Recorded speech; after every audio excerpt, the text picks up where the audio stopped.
My name is Kim, and the first time I truly felt like a stranger in my own family wasn't at a holiday dinner or a glitzy gala. It was standing under a dripping cedar tree at my Aunt Lilith's funeral, watching rain slide off my thrift store jacket while my cousins huddled in their designer coats, whispering just loud enough for me to hear. "Look at her." Ava's voice sliced through the gray Oregon morning, sharp as the wind cutting across the Eugene cemetery. Still dressing like she's one of her charity cases. My chest tightened, but I kept my eyes on Lilith's casket, the polished mahogany gleaming despite the drizzle. Lilith was the only one who ever made me feel like I belonged, and now she was gone. I grew up in Tacoma, raised by my single mom in a cramped apartment where love was plenty, but money was scarce. My cousins, Ava, Elise, and Liam, lived in a different world, a Seattle mansion funded by their dad's tech fortune. To them, I was the poor cousin, the one who showed up to family gatherings and hand-me-downs, enduring their smirks and sly comments about my simple life. I moved to Eugene after a blowout fight one Christmas, when Ava laughed at my dream of becoming a social worker, calling it cute but pointless. That was the last time I saw most of the family, except Lilith. She'd visit me quietly, slipping into town without telling her kids, always with a warm smile and a story about some small kindness she'd seen. She was the bridge between my world and theirs, and now that bridge was gone. At the funeral, I stood apart, my boots sinking into the wet grass. Ava approached, her black dress tailored to perfection, Elise and Liam trailing like shadows. "Didn't expect you to make it, Kim," Ava said, her smile more like a blade. "I mean, with all your important work at that shelter."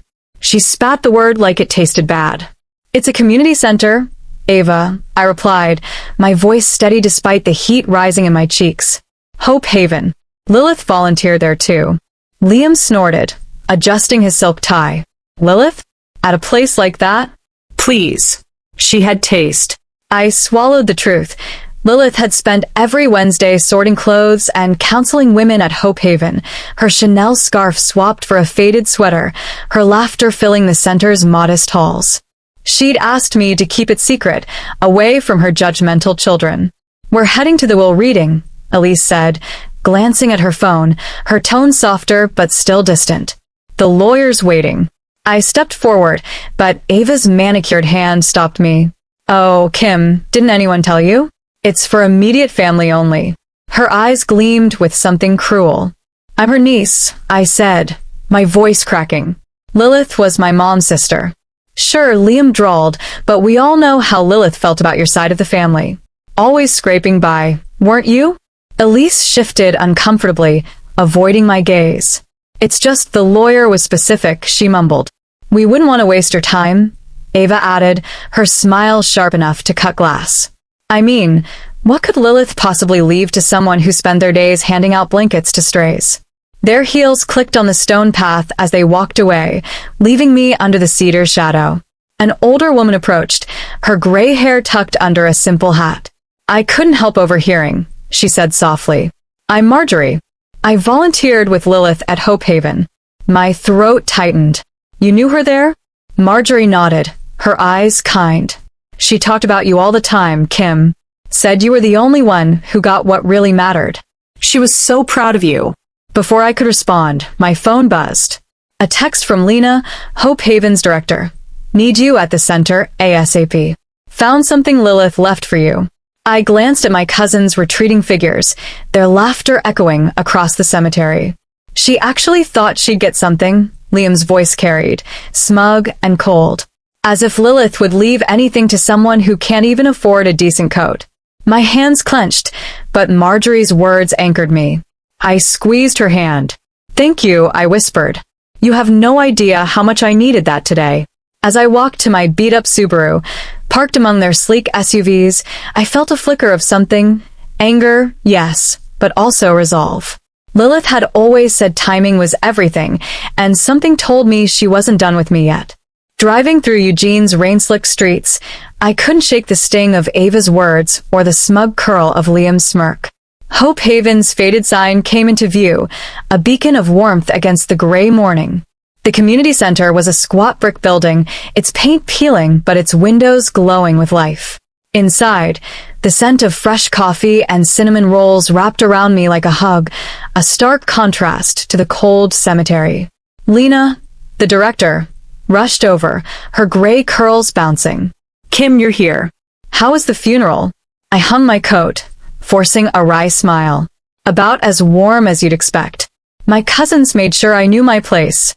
Before Lena could respond, Delphine, a resident who'd become a regular volunteer, poked her head out of the kitchen. "Is it true about Lilith? She's really gone?" Her voice trembled, and I nodded, my throat tight. "She was here last week," Delphine said, tears welling, helping me organize the donation closet, laughing about how she'd finally mastered folding fitted sheets. Lena shot me a knowing look. Most folks at Hope Haven had no idea Lilith came from money. She'd show up in old jeans, insisting we call her just Lilith, blending in like she wasn't a Seattle socialite with a mansion and a chauffeur.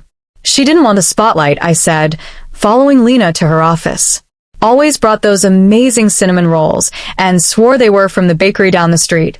Lena chuckled, then grew serious, which makes this even more important. She unlocked her desk drawer and handed me a sealed envelope, my name scrawled in Lilith's elegant handwriting. "She dropped this off last month. Made me promise to wait until after she was gone." My hands shook as I took it.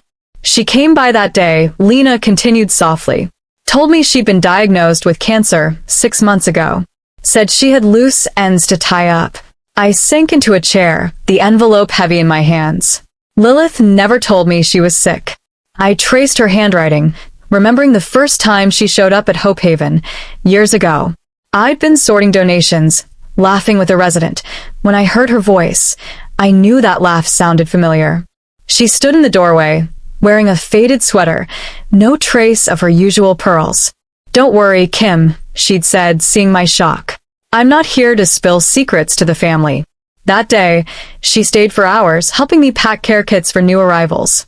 It became our Wednesday ritual, 2 outsiders finding purpose in a place my cousins would never understand.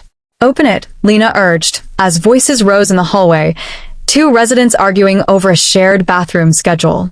"I'll handle that," she sighed, leaving me alone.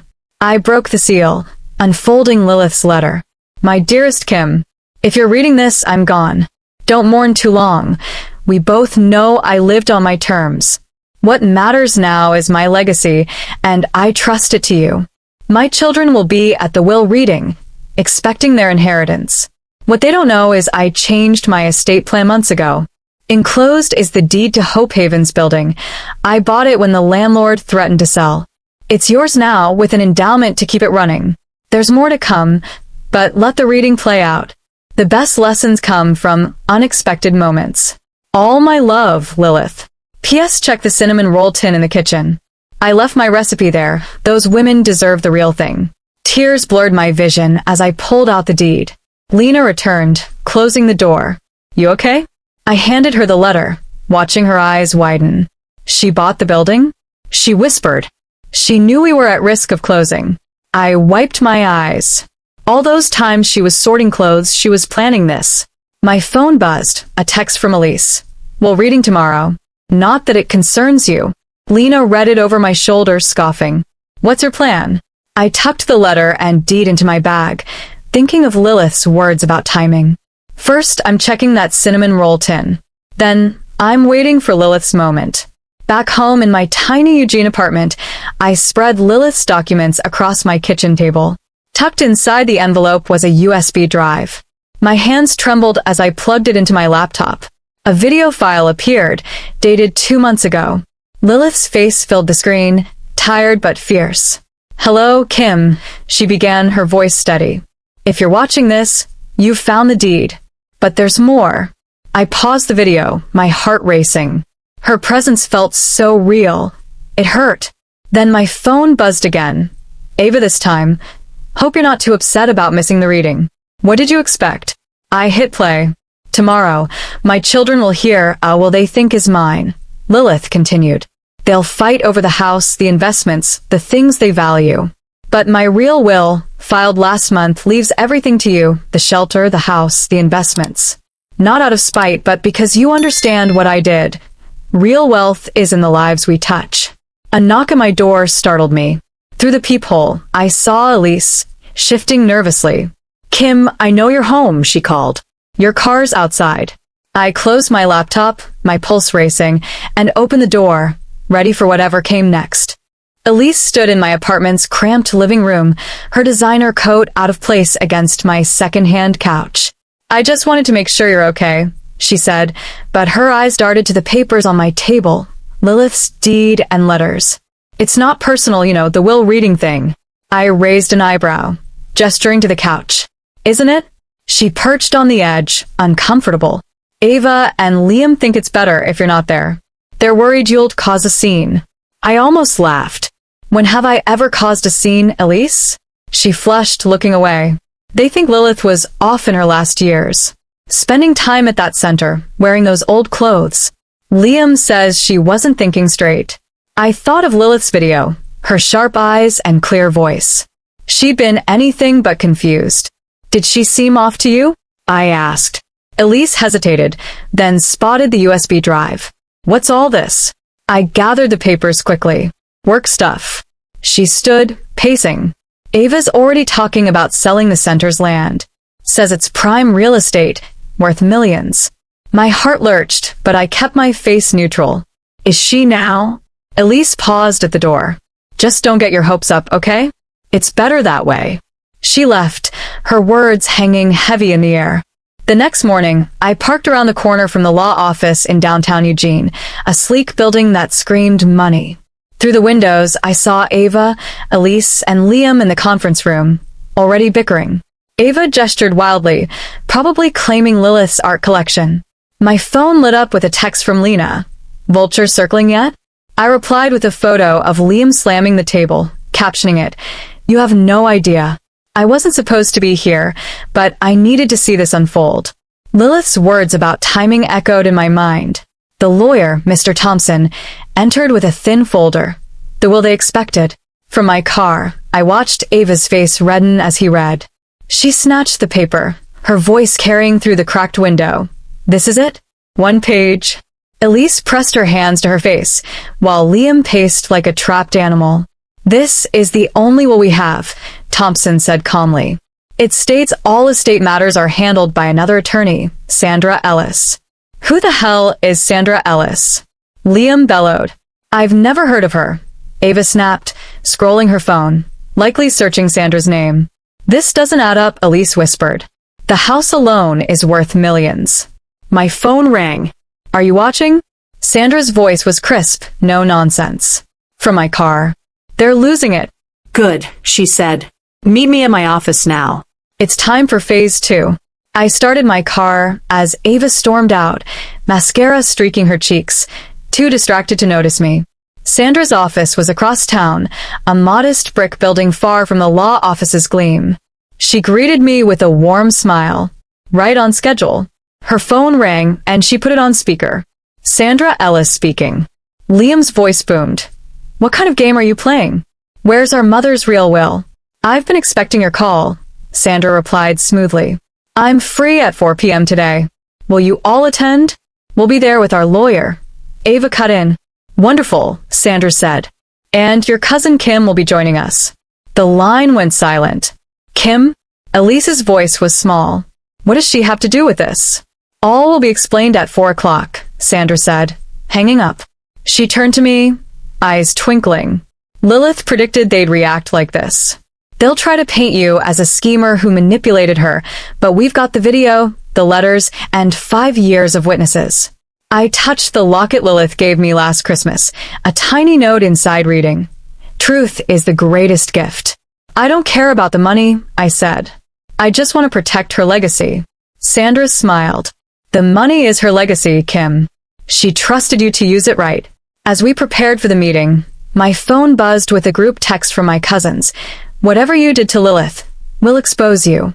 I gripped the locket, anger and hope warring inside me. Lilith's moment was coming, and I was ready to face the storm. Sandra's conference room buzzed with tension as Ava, Elise, Liam, and their lawyer filed in. Ava's eyes narrowed when she saw me, while Liam adjusted his cufflinks with a theatrical flourish. Elise avoided my gaze, clutching her purse like a lifeline. Let's get to it, their lawyer, a slick man in a pinstripe suit, began, but Sandra raised a hand. First, you need to see this. She set up a laptop and hit play. Lilith's face filled the screen, her eyes bright despite the fatigue lining her features. Elise gasped softly, and even Ava leaned forward. My dear children, Lilith began, her voice steady. If you're watching this, you've found my will isn't what you expected. You're probably angry, maybe planning to fight it.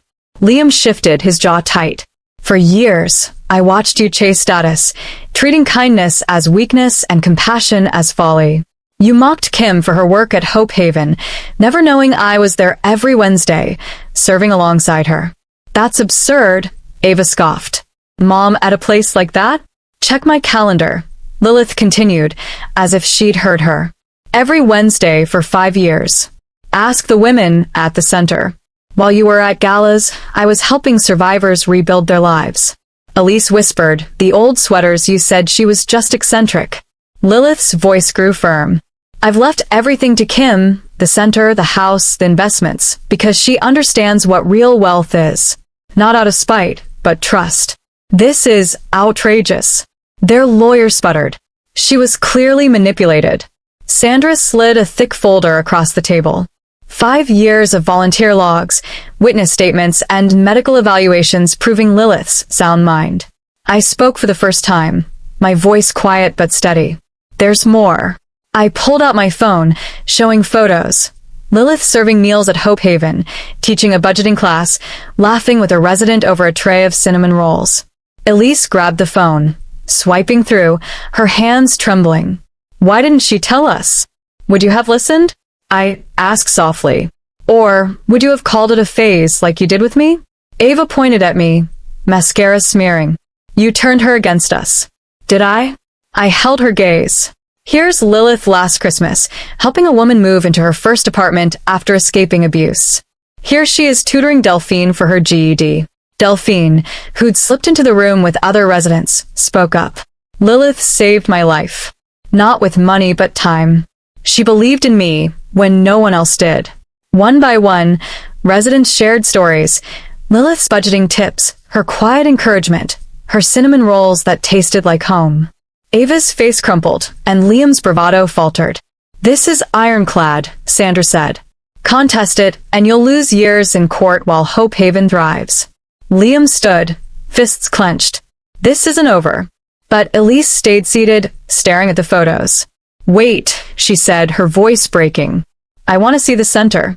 Ava hissed, Elise, don't fall for this. Fall for what? Elise snapped. Mom had a whole life we ignored. Don't you want to know why? Sandra stood. Foundation meeting tomorrow at 10 a.m. at Hope Haven.